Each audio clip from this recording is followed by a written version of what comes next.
Tonight, a follow-up to a story we brought you last week about reckless driving and burnout events in New Orleans. Today, a shopping center manager took steps to stop vehicles from doing donuts in her parking lot. And Paul Murphy reports the manager says organizers of these illegal events are putting people's lives in danger.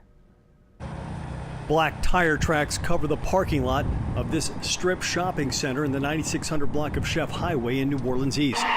Cell phone video shows what happens here after dark on certain weekends when muscle cars and crowds of people suddenly appear. Spectators cheer as the sound of screeching tires and the smell of burned rubber fill the air. Friday, Saturday, Sunday nights, they start congregating, surround the parking lot, make their own little racetrack here. They even come with their generators and their own homemade lighting systems. Today, workers installed dozens of speed bumps across the parking lot. Property manager Joanne Hughes says something had to be done.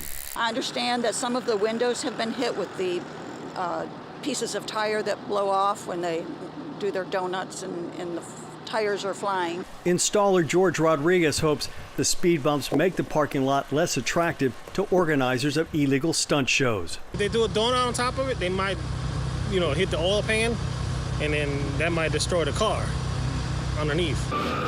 Donut contests are happening across the city. Last week, we showed you video of a similar gathering in the 7th Ward. New Orleans East neighbor Jonathan Capel says these events are dangerous. Just the thought of a kid getting hit by a car or something like that, it's kind of harsh. The property manager tells us that there are times when the NOPD is her best friend out here at the shopping center. But she says the department's inability to effectively intervene in rubber burning events like this is very frustrating. Hughes says the burnout events have been happening in her parking lot for at least 6 months. Paul Murphy, Eyewitness News. The NOPD did release a statement saying, quote, the NOPD actively responds to any reported incidents of vehicles driving recklessly. We do not tolerate such dangerous activity and work to disband groups involved and cite those found to be committing the offense.